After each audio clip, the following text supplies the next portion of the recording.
Hello, welcome once again to this Travel the World, International Studies, International Relations. Today is a little bit different. Today we are dealing with, or going to talk about three different people. They traveled to different locations in different capacities, had different ideas for why they wanted to travel. I think it's important to pause and take a look at these individual stories, the importance of a story. Maybe you see yourself reflected in these stories. Maybe there's a lesson to be learned in each of these stories. The first one is Laura Bohenman, and it's a chapter, it's an article called Shakespeare in the Bush. And I love this story because it starts with a conversation between an American and somebody from England. And there's a conversation about Hamlet. Is there a universal interpretation, right? Is there an interpretation of Hamlet that is going to span the entire world?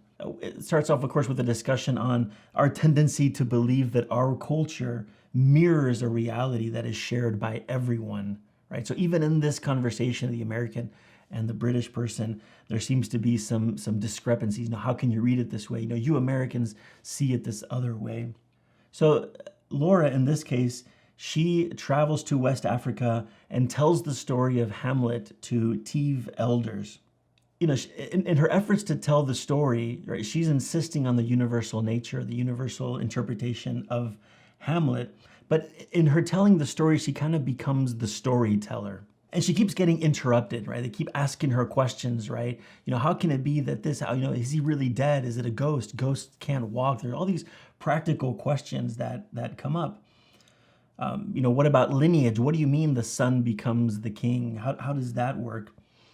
And I love the quote at one point, one of the elders says, I told you that if we knew more Europeans, or if you knew more about Europeans, we would find that they really were very much like us. This is the Tiv elders talking to each other. I told you that if we met more Europeans, you'd see that we're all very similar, very much alike. So she continues to tell the story. She keeps getting interrupted. But she goes forth with her belief that we're going to get to a universal interpretation of this story. That comes to a point in the story where she's telling it, she's retelling it, she's trying to use different words, different vocabulary so that they understand. And they respond to her and they say to her, "You're telling the story well, and we believe you when you say that our marriage customs are different, our clothes are different, maybe our weapons are different, etc. But people are the same everywhere. It is we, the elders, who know how witches work. We are essentially telling you the story the way it is. So we need you to go back to your country and tell them the correct interpretation of Hamlet. We, the elders, have spoken. We've told you how the story needs to be told." So that's the first account, the first story. And then Laura, of course, she's an anthropologist and she's there to study customs, right? But she also gets wrapped up into this idea that, I am going to tell you, I am going to inform you, I'm going to let you know. And they end up flipping the script on her. We turn now to the next reading, which comes from Don't Sleep, There Are Snakes. This is Daniel L. Everett. He was a missionary to the Pirajas in the Amazon. He arrived in 1977. And in many ways, this is kind of the typical missionary story that you may have heard in Sunday school, perhaps, or in other places. He leaves everything behind. He takes his family with him. They struggle with everything from diseases to adapting, right, learning the language, etc. But I want you to pay attention to how he describes the Amazon. This is the kind of writing that we've been talking about, writing about the other. The humidity, the 90 to 110 degrees Fahrenheit, the mosquitoes. He talks about the Amazon as an awe-inspiring force.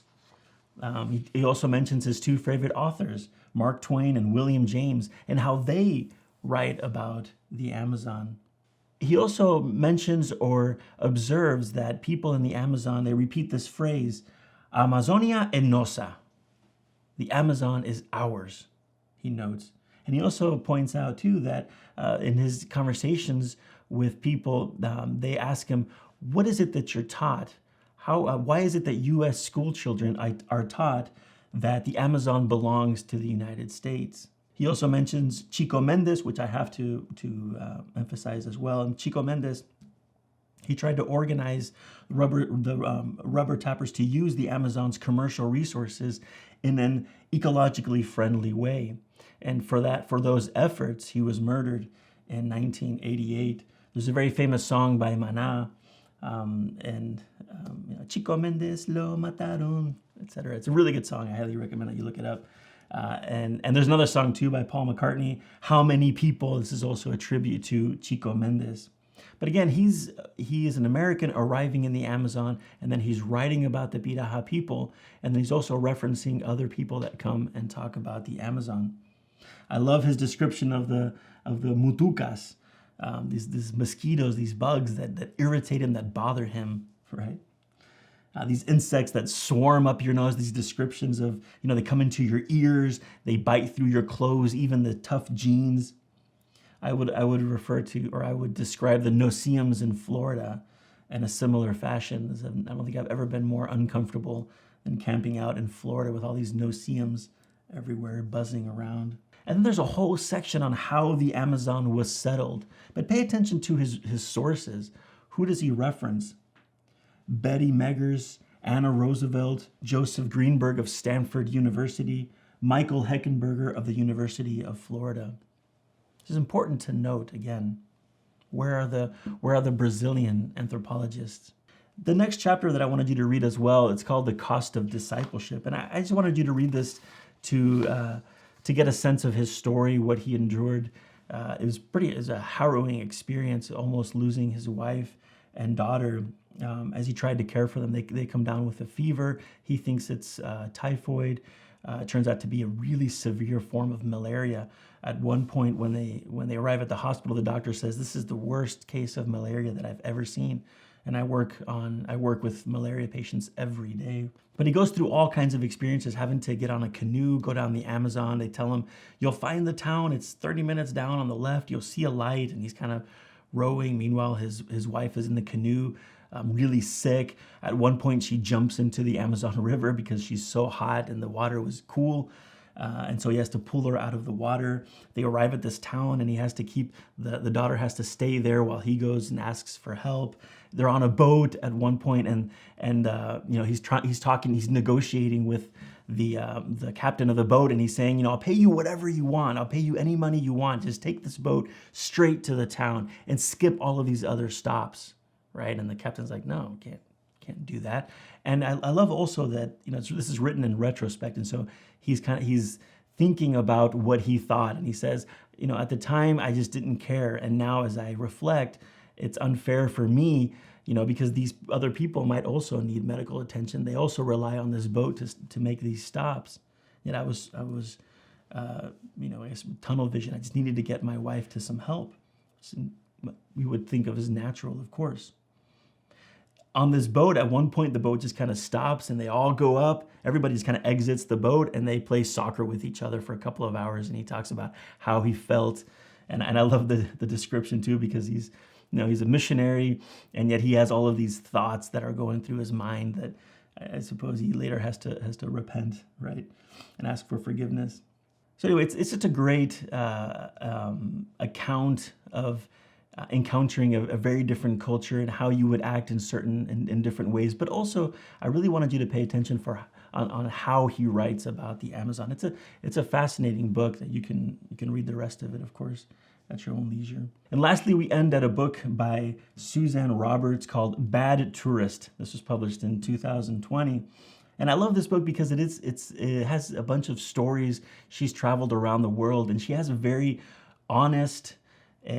She's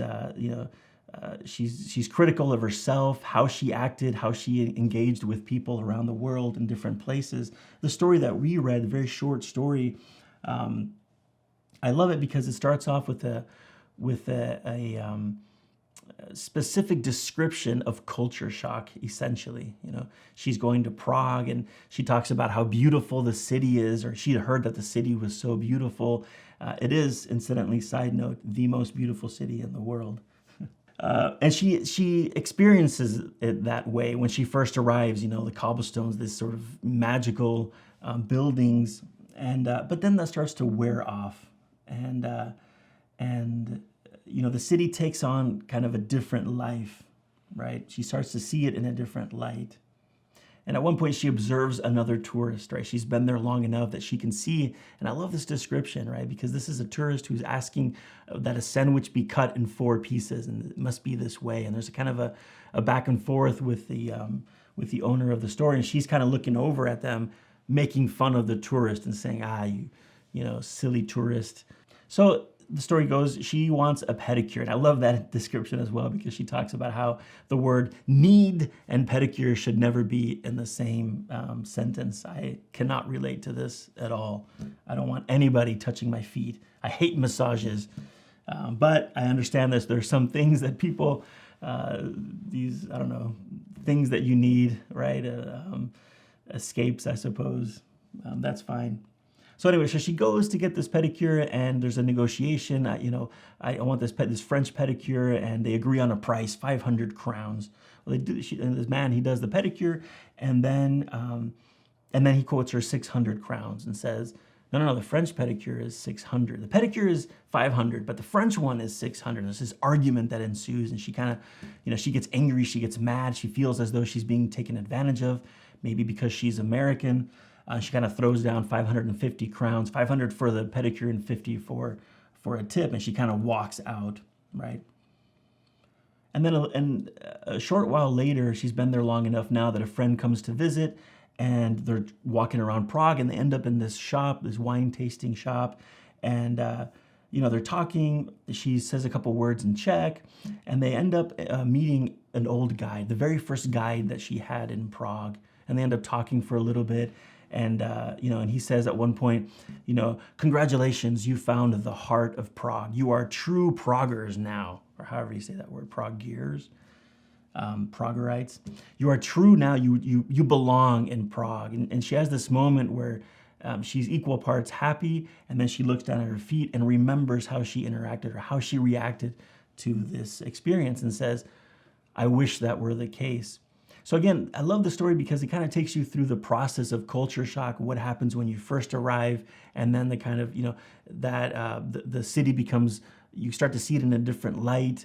And then you get to a point where, okay, maybe I don't fully have to understand everything. Maybe some experiences can still happen, but I can still succeed. I can still be successful in this city. I put all of these stories together because you have, again, different categories or different situations. You have the missionary going to a remote village. You have a woman who's being a tourist, but also to some extent she's there to study. And then you have an anthropologist who's also going to a remote village to specifically study and write about a group of people. But all of these have a number of things in common. They're all authentic interactions with the culture, or they arrive at an authentic interaction with the culture. And I wanted you to pay attention to how they write about their experiences. They're all true. They're all humble. They don't pretend they were amazing travelers. They don't pretend that they were, we did everything right. Particularly Suzanne Roberts, she's very critical. I should not have acted that way. I should not even have been critical of the tourist. And they all walk away with kind of similar reflections of their experience. There's a good conversation that we could have about when you travel, when you go to a place, you have certain expectations. This is what the experience is going to be like. And then things are a little bit different. You don't expect it to go this way, but that can be just as beautiful. I read once, or somebody told me once, that the secret to a happy life is to have low expectations. Might be a little bit cynical, but there might also be some truth to that, particularly when you travel. I think a lot about my own experiences when I traveled around to different countries, and I had ideas for what it was going to be, and then it turned out to be completely different, and in many ways, much better. So they all kind of arrive at a conclusion. Laura, she doesn't find a universal meaning of Shakespeare, or you could say there is a universal meaning, interpretation, of Shakespeare, Hamlet, but maybe it's not her own. Maybe the elders are the ones who hold the true interpretation or the universal view of Hamlet. Daniel ends up learning much more about the Pirajas than presumably they learned from him, potentially, especially if you keep reading the book. And Suzanne becomes exactly what she makes fun of at the beginning. Right? She ridicules as tourists, she belittles them, and she becomes exactly that. So in conclusion, with all of these stories, I think I just wanted you to see, again, the way that somebody writes about their own experience, how they perceive certain expectations, and then how they react, how they change, the level of self-awareness, the level of the ability to self-evaluate. I think these are going to be the biggest gains that occur when you travel.